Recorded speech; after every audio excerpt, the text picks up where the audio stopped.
Welcome to another video here by the Tokyo Real Estate Man.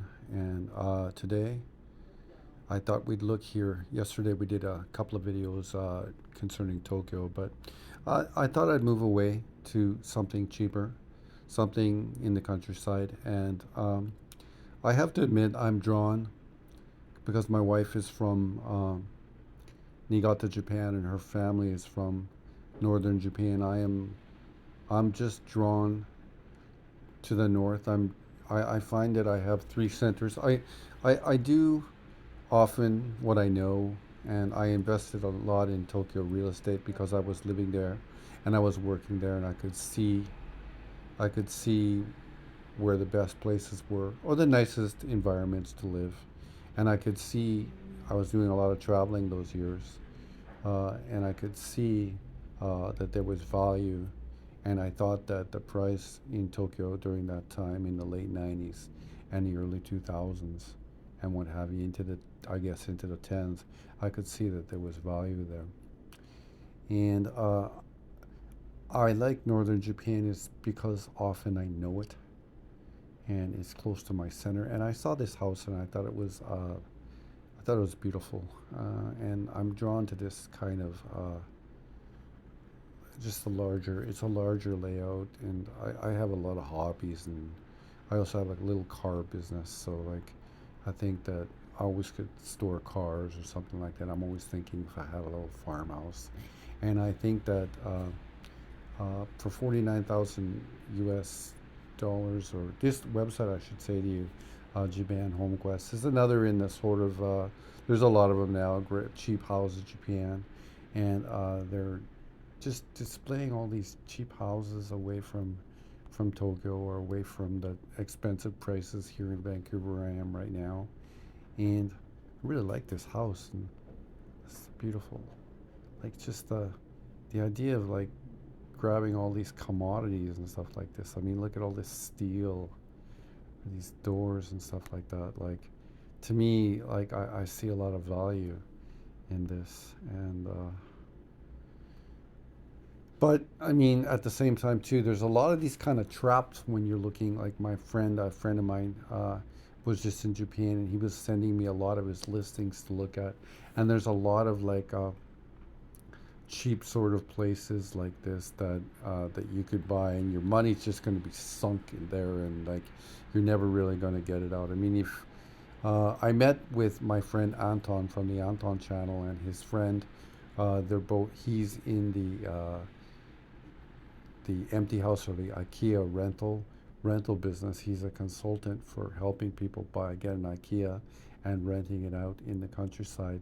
And they're convinced that it's a really good investment model. But I'm just not really all that familiar with it, uh, just because I'm not.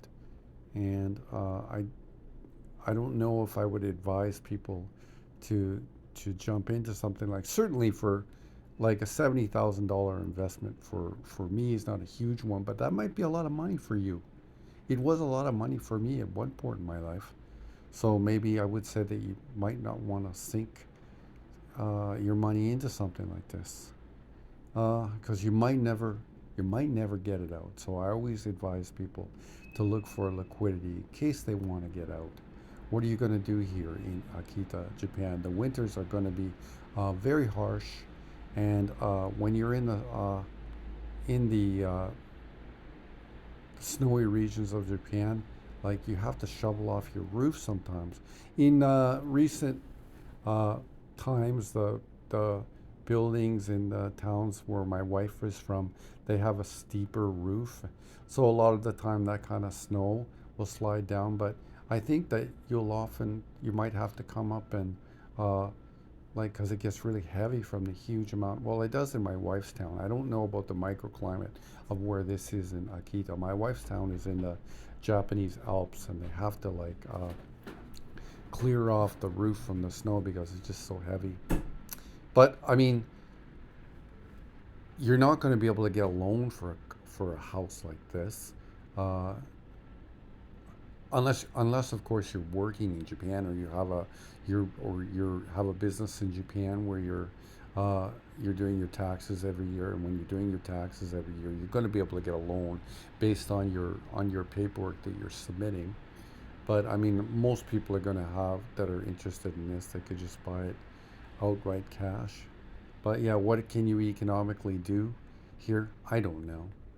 But I just think it's a very attractive home, and I can understand why people are drawn to these cheaper homes away from the center of Tokyo. I saw here on this listing right here, for example, there I saw it up here. Maybe I'm stretching up here on. Better go by. I might lose my place here, but I saw this former Love Hotel in Shikoku. It was a brick building. Oh, there it is, right there. This was a totally brick building, a Love Hotel in Kochi, which is in Shikoku. And my friend Tim, he lived here in Kochi. He knows it very well. This was a full reno inside, but it's a Love Hotel. You can just see the. I just love it. I love looking at these listings and looking for potential. But maybe the potential is just look at this beautiful bathroom tile job. Like that's a curved wall. You know how tricky it is to do the tile on that. This is great. It's great tile work. It's great bathroom work. And if you have the strength to come here and clean these places up, there is definitely value. If you're not a lazy person, there is definitely value. Anyway, we'll go back here to the Akita listing, and we'll end the video. You're not going to have any liquidity though when you buy this, but maybe that's okay. The climate is going to be harsh. It's very beautiful. Where's this one? This one's in Kyoto. That's that's an interesting one too. So there's always these, but keep in mind these prices. The reason they're so low, look at this huge house, $51,000, is because there is a lack of economic value in them in some ways to the Japanese people who live there, or maybe they just don't, because the population in Japan is going down. Maybe the people in the countryside where it's depopulating, maybe they don't just got the hustle anymore. That could be part of it too. Anyways, another video here from the Tokyo Real Estate Man. And today we're looking at some houses. Particularly we looked at one in Akita that interests me, but just flipping through this Instagram here, you see there's lots of really nice houses at, like, this is a beautiful house there in Gunma. I used to go to Gunma a lot. I worked in the wedding business in Japan for many years. Anyways, another video here from the Tokyo Real Estate Man. Signing out.